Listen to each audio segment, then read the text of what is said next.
Anyone fearful about the state and fate of the world tonight is welcome to stand beside me. Anyone devastated and dismayed by the seeming tailspin into hell can share that feeling with me. Anyone feeling helpless in the face of unfolding events, anyone feeling they're not enough, that they don't matter enough to make a difference, then come and be with me. Anyone wondering, doubting if humanity has learned much of real worth in the last 100 years, indeed ever, should know I feel the same way. For the past few years, we've been marched from bad to worse by people who are bad and getting worse every day. Anyone feeling sick at heart on account of how the so-called decision makers seem hell-bent on taking instead of giving. Anyone feeling enraged by how those characters seem determined to suck the very joy out of the lives of everyday people, if not to snuff out life itself, should know that I feel all of that as well. When it comes right down to it, all I really have to offer is the question a child might ask, which is, why? The decision makers already had their vast wealth, the power to indulge their every whim. They already owned most of everything and looked out on populations whose heads were mostly down, shoulders to the wheel, just making ends meet. And yet that was not enough to have them leave us be. Anyone who watched the daylight robbery of our rights and freedoms and who looked on helplessly at the deliberate sacrifice of physical and mental health on the altar of a supposed pandemic, who understands the totalitarian power over our lives being sought right now by the World Health Organization, who watched the easy segue into war in Ukraine with 500,000 dead Ukrainians and counting, and thousands upon thousands of dead Russians. Anyone who sees and fears the drive towards forever war, and yet knows because it's obvious that the United States of America is in no position to fight simultaneous wars in Ukraine and the Middle East, when that nation apparently cannot even defend its own southern border, can share those doubts with me. Anyone who thinks the rest of the West surely can't defend itself either, when all its might and money has been shipped to Ukraine or flushed down the toilet in pursuit of net zero. Anyone who writhes in disbelief at the realisation our leaders care only about boosting the profits of arms dealers and drugs dealers can come and sit with me. Anyone here in the UK who looks on at Rishi Sunak and Keir Starmer, our Prime Minister and our Leader of the Opposition, and shudders at the thought and asks how in the name of all that's holy did we find ourselves asked to choose between two men who, by their every action, have failed the people of this country in every measurable way, join me by all means. Neither of those puppets and their ilk represents the people, you and me. They have no intention of representing the people. Instead, they obey on their knees the commandments of the corporate gods they worship. An MP worth knowing, Andrew Bridgen, fought tooth and nail for a debate on excess deaths, the undeniable truth that more people of all ages are dying every day when compared to previous years.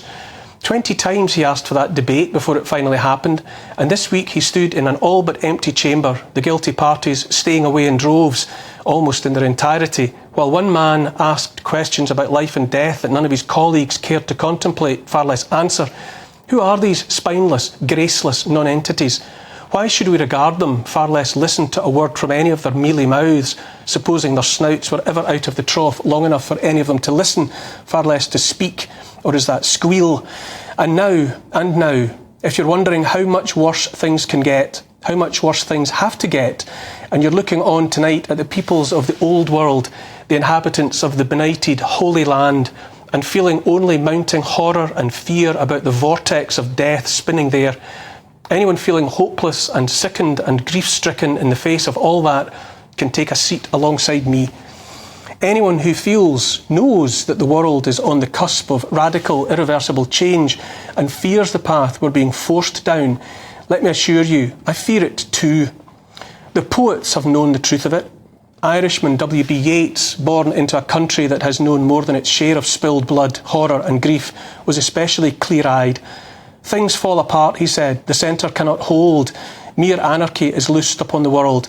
The blood-dimmed tide is loosed, and everywhere the ceremony of innocence is drowned. The best lack all conviction, while the worst are full of passionate intensity. And what rough beast, its hour come round at last, slouches towards Bethlehem to be born? And then again, in The Stolen Child, he imagined a youngster snatched away from the world of the living.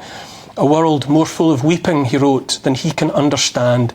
How true is that for all children, that the world's more full of weeping than we could ever understand?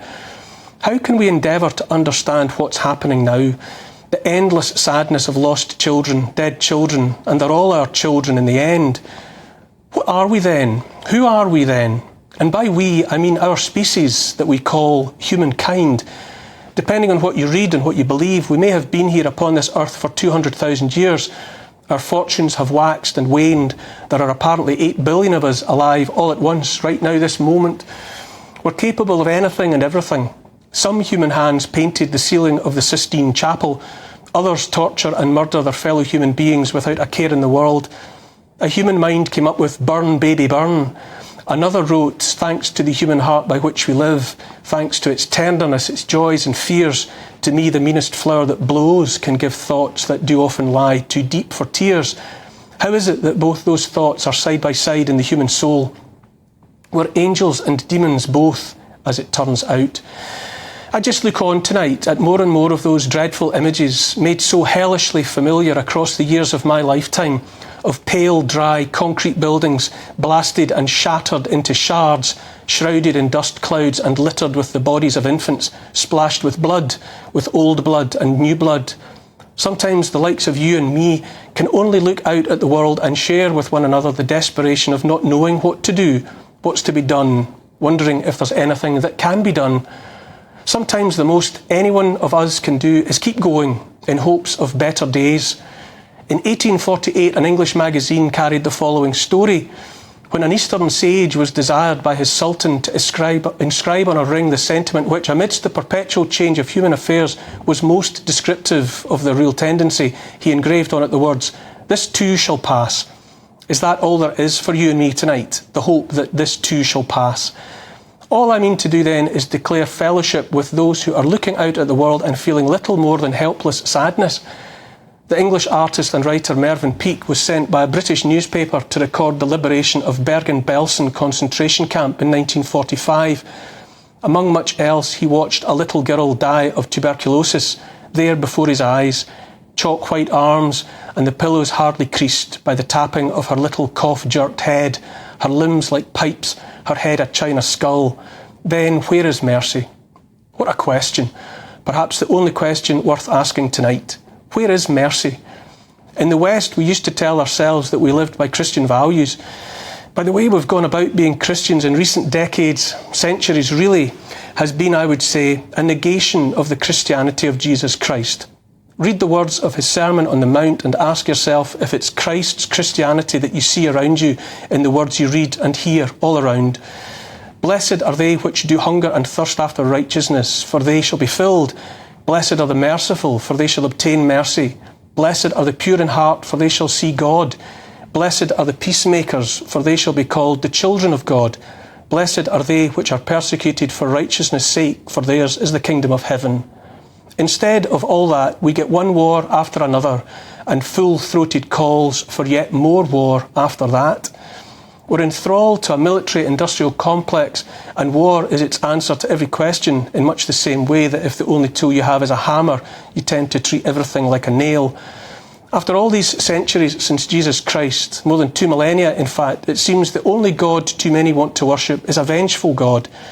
When Mahatma Gandhi, controversial figure though he was, died in 1948, philosopher Chaim Greenberg wrote about his passing and said that as well as a readiness for sacrifice, there should also be an urge to keep life holy, not to preserve sanctity shut away in a special tabernacle to be opened only at intervals and then sealed away once more, but to keep the source of sanctity always open and let it shine forth into the everyday, if only. But that's not the way of humanity, not 2,000 years ago and not now. Vengeful gods are always in the business of an eye for an eye, but as Gandhi observed, an eye for an eye leaves the whole world blind in the end. Ain't that the truth? A world made blind by its own hand. Christians, Hindus, Jews, Muslims, Sikhs, Buddhists, the whole damned lot of us. How can we look each other in the eye when we've yet to look ourselves in the eye? So much death, supposedly in the name of God. You must look down on his creation and wonder why he bothered. Here's the thing. In the face of all of it, if there's to be hope, and there's always hope, then I say we must trust that all those of us struggling with all that we see have to keep the faith that there can be and shall be better days. We cannot and must not turn blind eyes and deaf ears to any wrong. We must maintain the courage to stand side by side against evil, any evil perpetrated by anyone. I do know there's more than me tonight waiting for the advent of the better angels of our nature. In the end, all I can really say to all those hoping for the best while watching the worst is, I hear you.